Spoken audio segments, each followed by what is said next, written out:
Olá, amigos! Sejam bem-vindos a mais um vídeo do meu canal.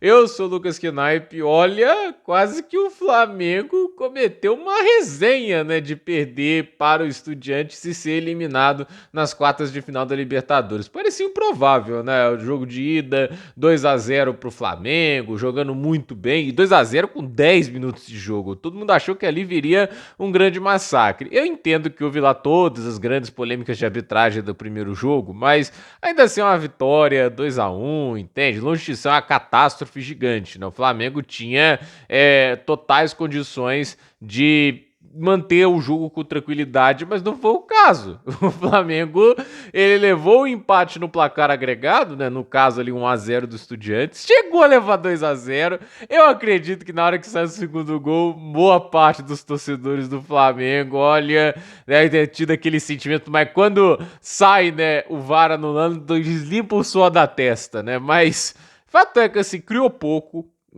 Foi vulnerável em vários momentos, o Estudiantes levou muito perigo. Eu entendo que o Estudiantes estava jogando em casa, ganha força por isso, mas de qualquer jeito, eu não consegui entender a atuação do Flamengo de jeito nenhum, né? Tipo, nem parece que esse time estava massacrando no início do primeiro jogo. Eu entendo que houve ajustes táticos bem feitos pelo Estudiantes, mas assim, o Flamengo pareceu um pouco preparado no jogo de hoje, né? Pelo menos, né? Isso a gente pode dizer. Tem um goleiro que defendeu o pênalti muito bem, ironicamente, lei do ex, né? Porque o Rossi era goleiro do Estudiantes, mas bateram bem os pênaltis, né? Todos os pênaltis do Flamengo bem batidos, até porque do outro lado tem um excelente goleiro, né? O Muslera.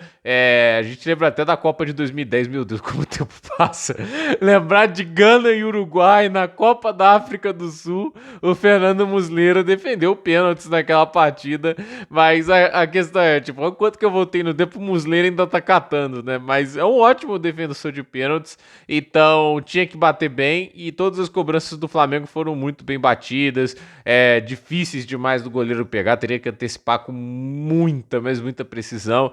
E no final o Rossi defendeu ali duas cobranças. A verdade é que assim, os pênaltis têm muito do quanto que o goleiro consegue tirar, tipo, você consegue antecipar, né, o movimento do cobrador e quanto que o cobrador consegue tirar do goleiro sem tirar para fora do gol, né? E no final ali, eu não acho que as cobranças de Independente do Estudiantes, quer dizer, foram ruins, mas elas, assim, não foram tão boas quanto as do Flamengo e o goleiro ali, o Rossi, antecipou bem, conseguiu as defesas necessárias para garantir a vaga às semifinais, e o Flamengo enfrenta o time argentino, o Racing, né? E depois desse jogo, eu não subestimaria o Racing, né? Assim, ok, né? Outro confronto, o Flamengo é muito mais elenco, porém, o Racing vem jogando bem, me parece uma equipe bem treinada, e o Flamengo hoje mostrou vulnerabilidade, tá? Isso não quer dizer que o Flamengo não vá ser campeão, porque, assim, essa história desse jogo, né? Ela ficou para trás. O Flamengo pode chegar mais bem preparado, melhor para enfrentar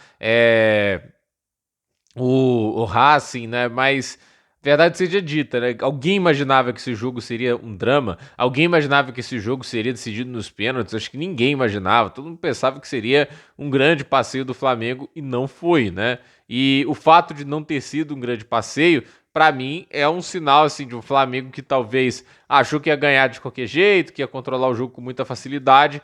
E aí aquele negócio, uma coisa é o que a gente pensa, outra coisa é o que acaba se confirmando como fato, né? E o Estudiantes estava preparado para nivelar o jogo e essa vitória assim de 1-0 do Estudiantes, né? Tipo, o Flamengo já abusou da sorte hoje porque a atuação do Flamengo foi ruim e eles não podem se dar muito ao luxo, né? Tipo assim, olha, o Estudiantes hoje eles conseguiram passar, né? Escorregaram, mas mantiveram em pé. Não dá pra garantir que vai ser o mesmo contra o Racing, entende? Eu acho o Racing um elenco melhor que o do Estudiantes. Então, o Flamengo não pode subestimar o Racing, vai ter que jogar em alta intensidade.